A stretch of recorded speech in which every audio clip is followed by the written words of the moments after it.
Does Marty deserve to be punished? When the film came out in late 2025, many viewers were angry that Marty Supreme lacked any moral compass and seemed to endorse its lead character, Marty Mauser's, egotistical actions. As a Jewish man in 1950s New York trying to hustle his way to the top of the table tennis world, Marty leaves behind a trail of destruction in this unrelenting quest for greatness. And at first, I also thought that Marty Hauser is a complete piece of shit who does many selfish and questionable things throughout the course of the film.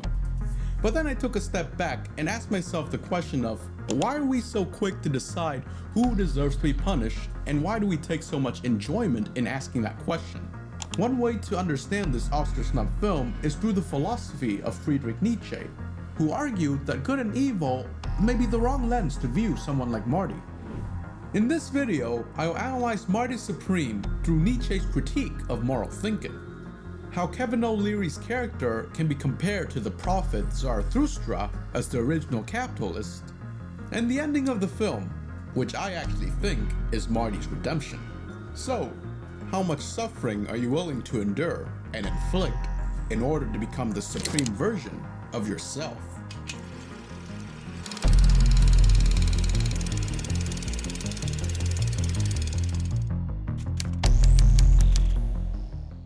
To understand why people are so drawn to Marty despite the massive amounts of chaos that he causes, we must understand him through Nietzsche's concept of a Dionysian worldview. Dionysus is the Greek god of music and intoxication, the god that represents the most primal sense of chaos and meaninglessness at the core of life. And Marty inherently has the Dionysian drive. Throughout the film, Marty leaves a path of destruction as he pursues his goal of greatness at table tennis. To fund his journey to the World Championship in England, Marty works as a shoe salesman at his uncle's joint, and he's pretty good at it. However, because Marty's uncle thinks that he is throwing his life away, he intentionally withholds Marty's pay. Instead of giving up, Marty threatens his co-worker with a gun to force him to open his uncle's safe. And the movie only gets crazier and crazier.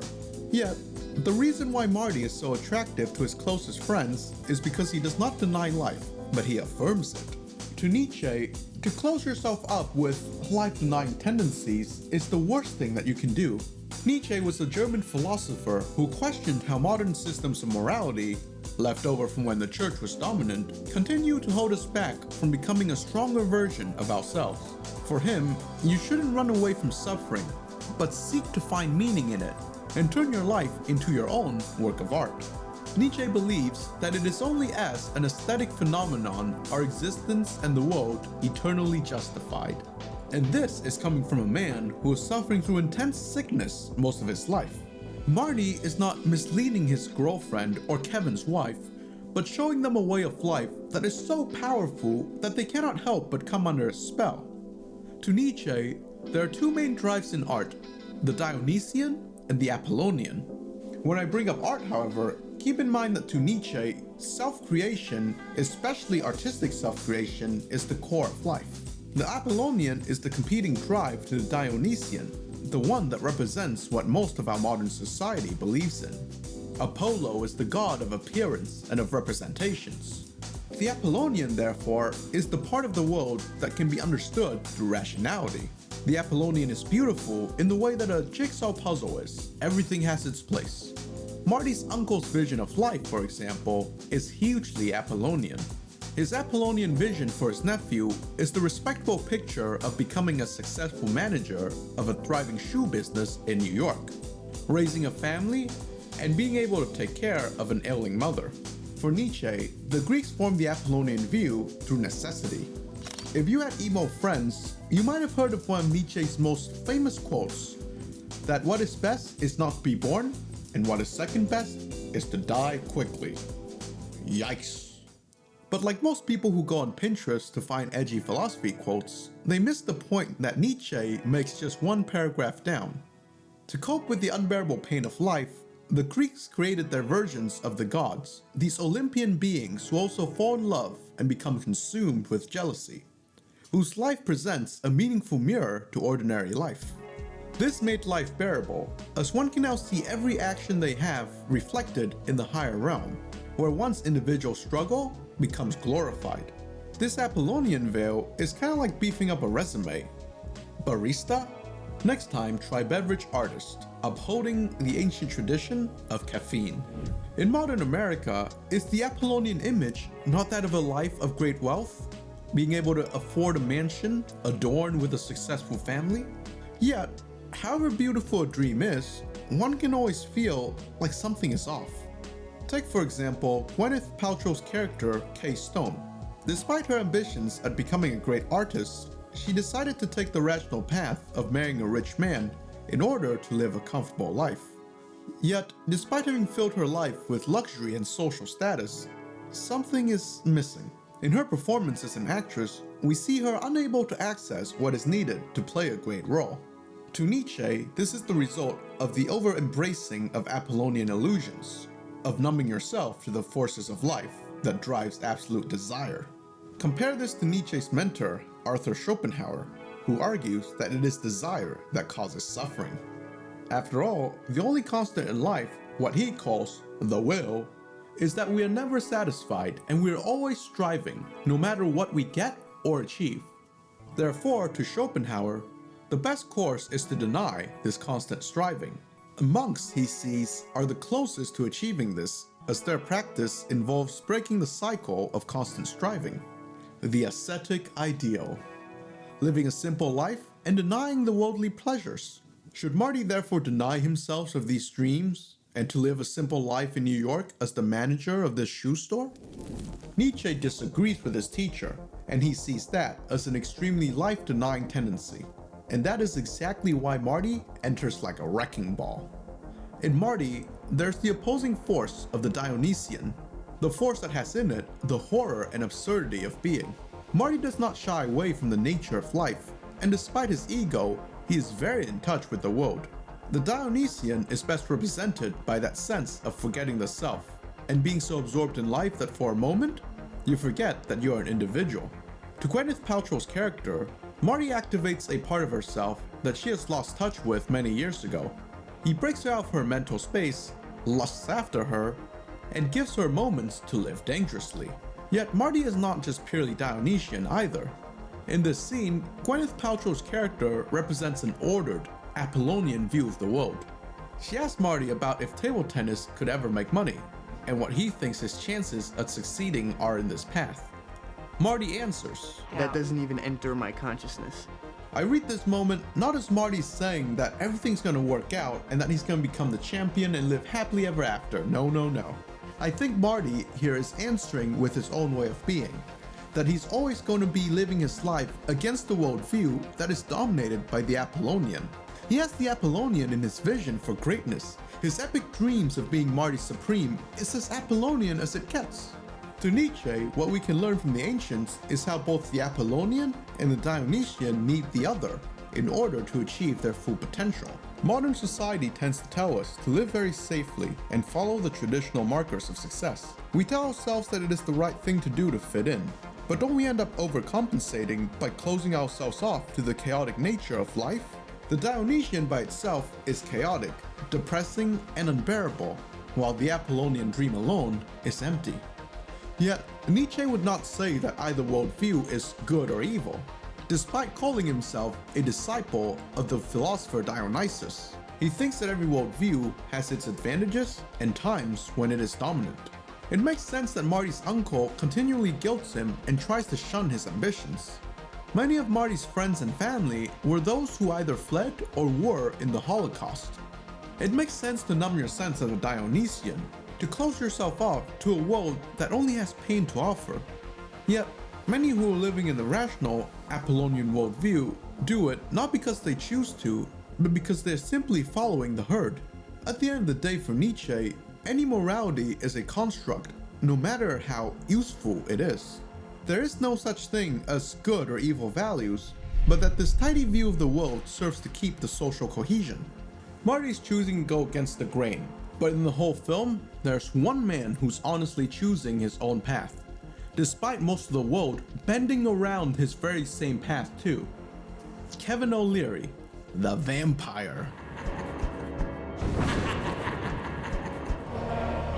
I was born in 1601. I'm a vampire. I've been around forever.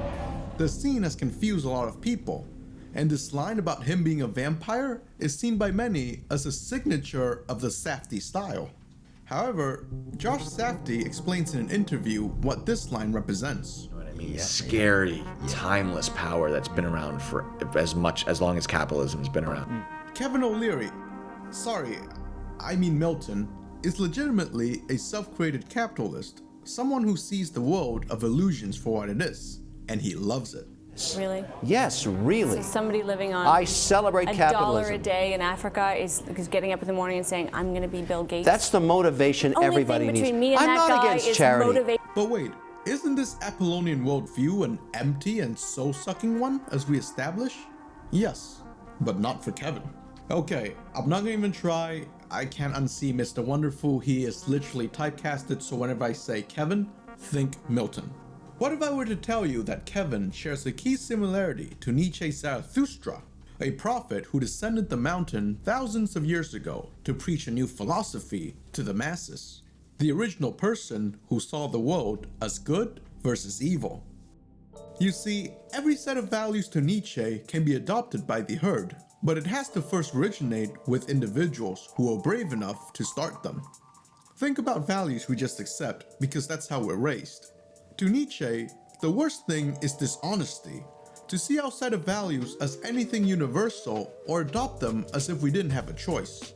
In his famous essay of Truth and Lying in a Non-Moral Sense, Nietzsche argues that truths are illusions which have forgotten that they're illusions, metaphors which have become worn by frequent use.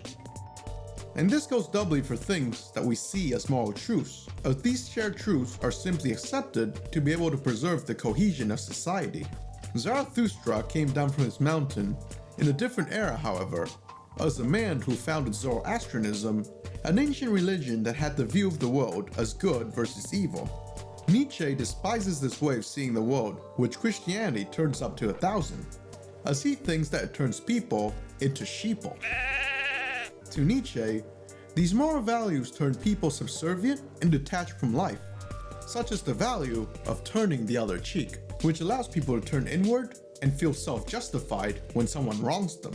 New moralities are not adopted because we have found access to some higher forms of truth, but they most certainly represent what is most advantageous to believe. And who else benefits more than Kevin, who represents the original capitalist, who gains when everyone comes with a price tag, when everyone shares the worldview of hypercapitalism?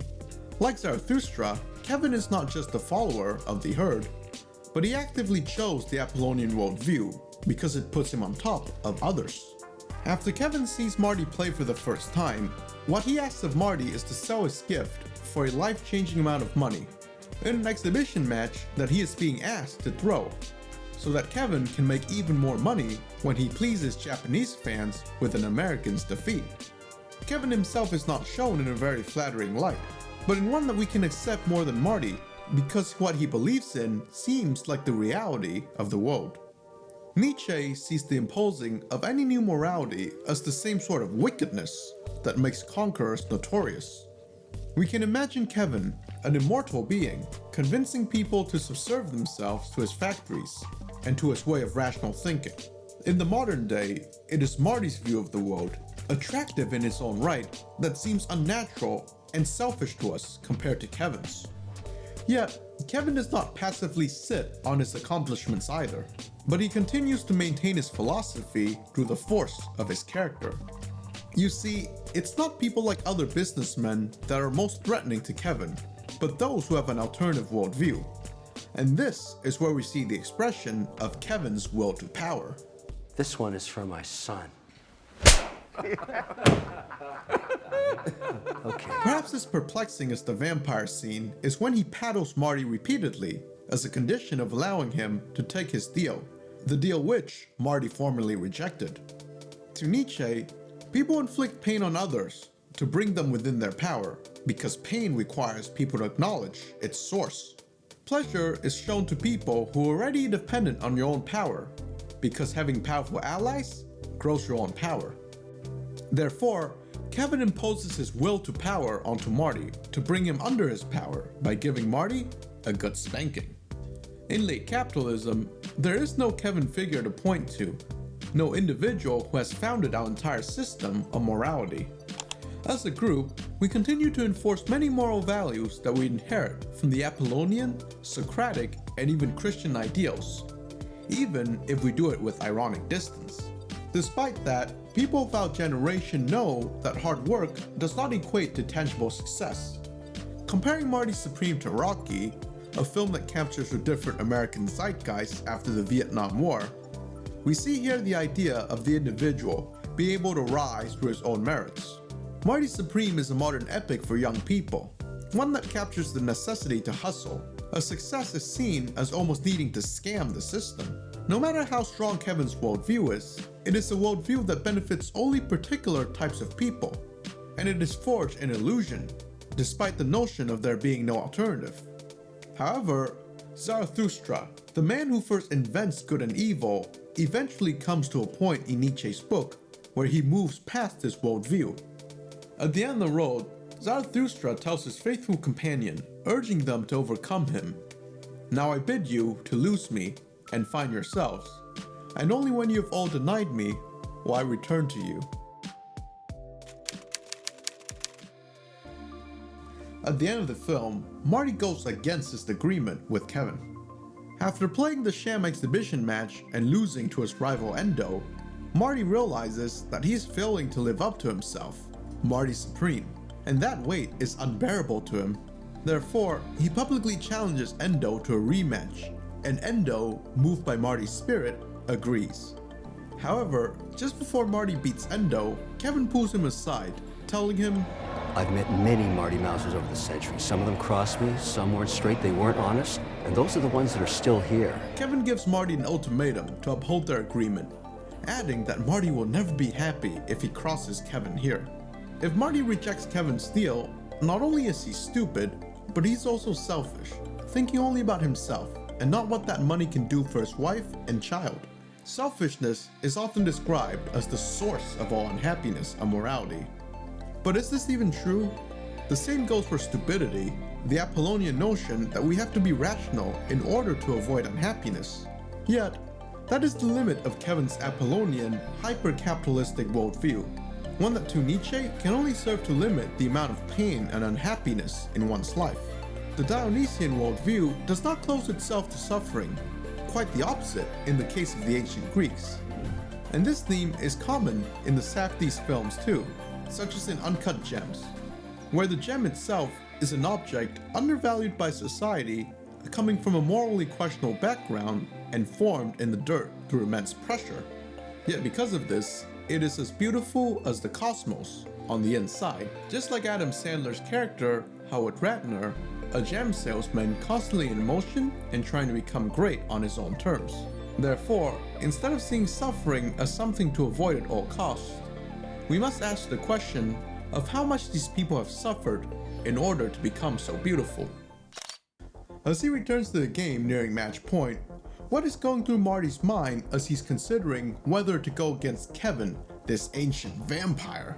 The one man who has really managed to force Marty to turn his truly great talent in subservience of his will to power.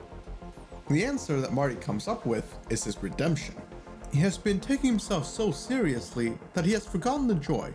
To Nietzsche, one must learn to be joyful, even stupidly so, to be able to benefit from any serious wisdom.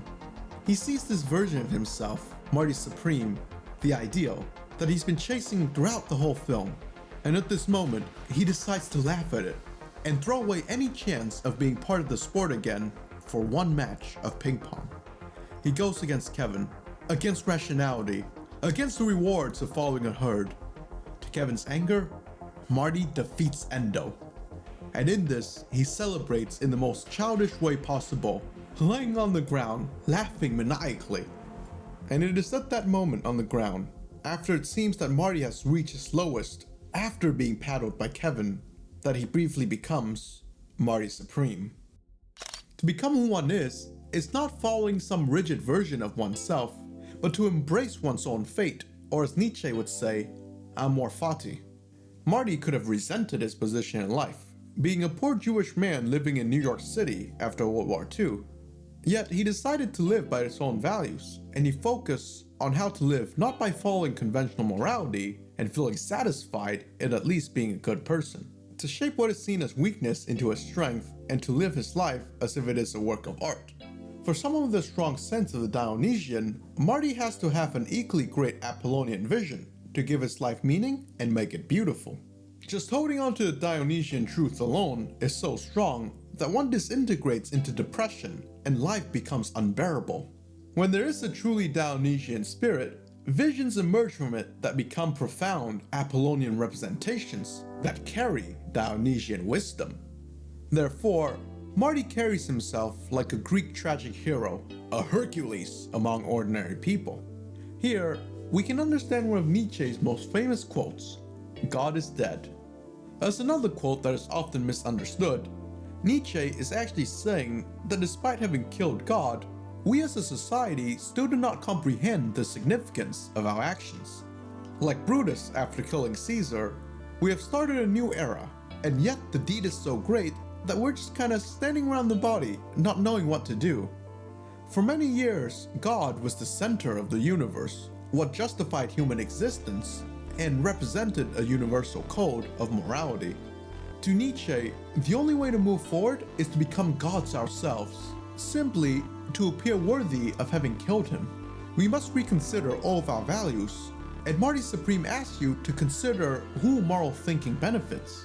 For example, having an ego is often seen as bad, but imagine trying to elevate yourself and being called egotistical by the elites. Post the death of God, we can only now take half seriously a universal morality, and what is called upon is the creation of our own values. Nietzsche knows that only a few people are willing to do this, even though he hopes as many people as possible will live this way after reading his works. And Nietzsche doesn't think that you have to become this version of yourself overnight, but that you should seek out what you think has always been forbidden to you, to embrace his different phases in your life and lose yourself in order to learn more about yourself. You don't need to quit your job and become a wild boar hunter on a deserted island. But notice how moral thinking shapes your life and what it prevents you from doing.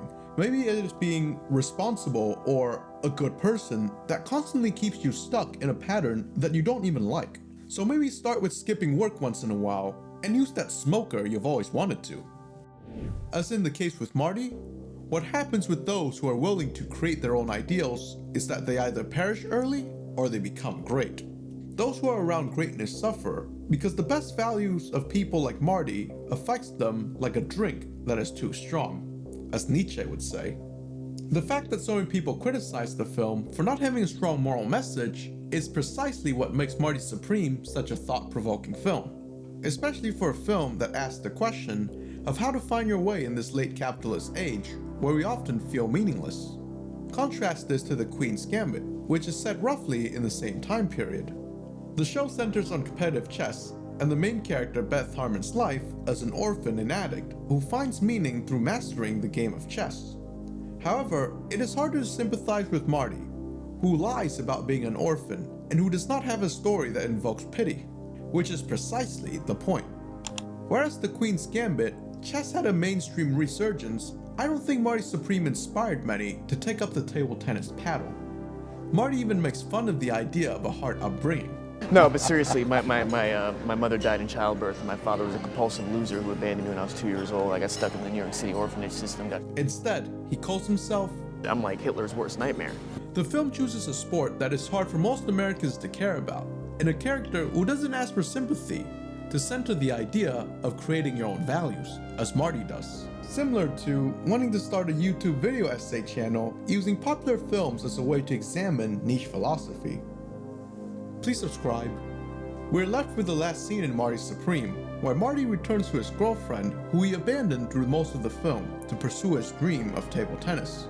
Marty rushes to the nurse's room to see his child, where he bursts into tears. A lot of people are mad at this scene, as it seemed like Marty was just going to get, away scot-free and become a father? Yet, Nietzsche would warn us against such an essentialist view, where we see a person as rigidly only one aspect of himself. Even if we think someone is living an ideal version of their life, You must embrace constant change and able to continually evolve. I think that at this point, Marty does not care about table tennis anymore. He is now at the next step of his life, which has been constantly engaging in the act of self-creation.